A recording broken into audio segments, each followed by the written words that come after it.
Yo, welcome into the show. You're watching Philadelphia Eagles Now. My name is Chase Sr., and as always, no matter where you are, how you're tuned in, thank you so much for making today's show a part of your day. And what we're getting into here, two teams being mentioned as potential Bryce Huff trade destinations this offseason if Howie Roseman were to move off of him. And then at the end of the show, I want to pose this question for the people, and I want you to embrace debate down in the comment section here. Is Jalen Hurts, at 26 years old, already the best quarterback in franchise history? Before we talk about all of that, Tom Downey, the host of the Cowboys Report, he passed along to all of us here at Chat Sports that he's having another kid, and I was like, that's awesome, Tom. And then he disrespected me specifically in saying, we won't get to 2,000 likes on this video. Let's prove him wrong. F Dallas, F the Cowboys, and F Tom. Hit that thumbs up icon like the video right now. So in talking about Bryce Huff, I think the Eagles' actions have been louder than their words. Here's what I mean by that. Bryce Huff, after getting $17 million per season in free agency last offseason from Howie Roseman, was not even active for Super Bowl 59 against the Kansas City Chiefs, when the game plan clearly was for Philadelphia with their front four to get after Patrick Mahomes, harass him, have him under siege, and generate a pass rush to the point where you could drop back 7, rush 4, and you could make Patrick Mahomes look lost and flustered, which is exactly what Philadelphia was able to do. And to start the year, you thought that Bryce Huff was going to be a part of that equation. You thought that Bryce Huff was going to be a part of this Eagles defensive line that was going to be able to generate pressure on the quarterback. Well, he missed some time due to injury, and then the Eagles started to value Jalen Hunt, the rookie, over Bryce Huff, who was out-snapping him, and Huff didn't even play, didn't even suit up for Super Bowl 59 against Kansas City. Vic Fangio, even as early as training camp and in the preseason, seemed out on Huff right from the jump, playing him deep into the preseason games. When he was asked about Huff, he said some questionable things. He basically said that Huff needs to do a better job of understanding the system. I think that Fangio didn't like how Huff wasn't good against the run. That's never been a strength of his. And to start the year, Huff's snap count, it fluctuated. It was really up and down. And then what have the Eagles done this offseason in particular? Signed Azeez Ojulari to a 1-year, $4 million deal. Edge rusher from the New York Giants, 24 years old. Twitch, bend, speed coming off that edge, and has more than 20 sacks in what has been an injury-riddled start to his career, but a career that still has a lot of potential. Josh Uche, signed by Philadelphia on a 1-year contract. He's going to be a part of this edge rusher rotation. And so now, at the defensive and edge rusher spot, Philadelphia has Azeez Ojulari, Josh Uche. They really like Jalen Hunt, considering how well he played down the stretch and in the playoffs and in the Super Bowl. And Nolan Smith had a breakout year. 6.5 sacks in the regular season, 4 more in the playoffs, and he played well in the Super Bowl with the torn triceps. So where does that leave Bryce Huff? Howie's offseason plan up to this point has been to spend less cash to save money, to budget for contract extensions in the future that are looming, and then lean on the youth talent on this roster to develop thanks to really good coaching. And there are 5 looming contract extensions coming up here in the foreseeable future for Philadelphia, either this offseason or next offseason. Reed Blankenship safety, Cam Jurgens center, Jalen Carter defensive tackle, Nolan Smith at edge rusher, and Jordan Davis at defensive tackle. That's, of course, not accounting for down the road in a couple of years, Quinyon Mitchell, Cooper DeJean, and others. So I think if Howie Roseman could, he would try to get off that Bryce Huff contract. And I think that he's going to try to do that, but right now he's working silently in trying to make a trade happen. Now you look at the Bryce Huff contract here. He signed last offseason in free agency. It was a big splash at the time. A 3-year, $51.1 million contract. $17 million per season, $34 million guaranteed, set to be an unrestricted free agent in 2027. And in 2025, he has a cap hit of $7.5 million. If the Eagles were to trade him pre-June 1, there would be a $12.9 million cap hit and only $5.3 million in savings. But when you think about that contract for the future and Bryce Huff under contract for 2025 and 2026, do the Eagles try to get out of that contract right now? As part of this conversation, of course, what is Bryce Huff's value? He showed potential at a premium position in 2023 with the New York Jets when he had 10 sacks. And in 2024, I think it was more of him just not fitting into the scheme, him getting off to a rough start, combined with him making all that money where fans were like, where is Bryce Huff? Is he in the witness protection program? What's going on here? 182 snaps last year, 17 hurries, 1 quarterback hit, 20 pressures, 2.5 sacks, and the Pro Football Focus grades weren't terrible.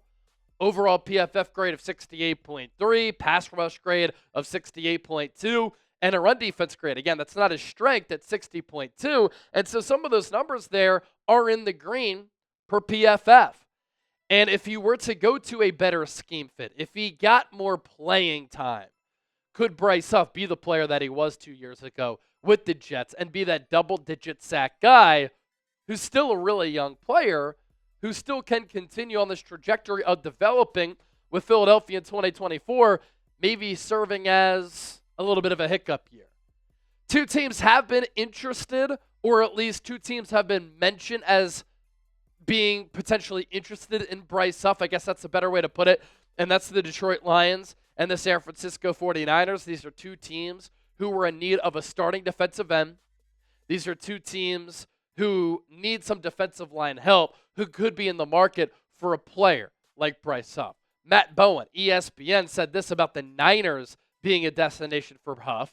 With quarterback Brock Purdy set to cash in on a new deal, Kyle Shanahan's team had to move on from core players. The Niners said goodbye to Deebo Samuel, Dre Greenlaw, Talanoa Hufanga, and more. However, the 49ers could make a trade with Philadelphia for edge rusher Bryce Huff, who had 10 sacks in 2023 for the Jets under new Niners defensive coordinator Robert Saleh. Saleh, of course, the former head coach of the Jets, who goes back to the Niners. They're going to be using that wide 9 front that Jim Schwartz utilized while with Philadelphia and is now using with the Cleveland Browns.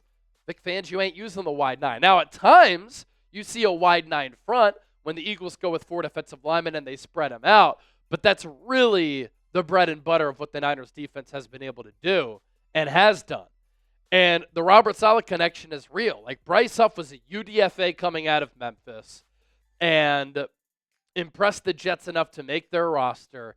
And then year after year after year, he developed, he played better. And then in that contract year, he had 10 sacks, thanks partially to Robert Saleh.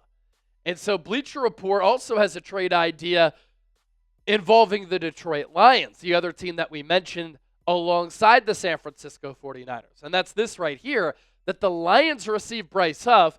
Eagles get a 4th and a 7th in the 2025 NFL draft. I think that trade proposal is a little bit rich. I think best case scenario, the Eagles could get a 5th. If Howie Roseman were offered a 4th and a 7th, I think he'd take it, run away with it, and say yes right from the jump.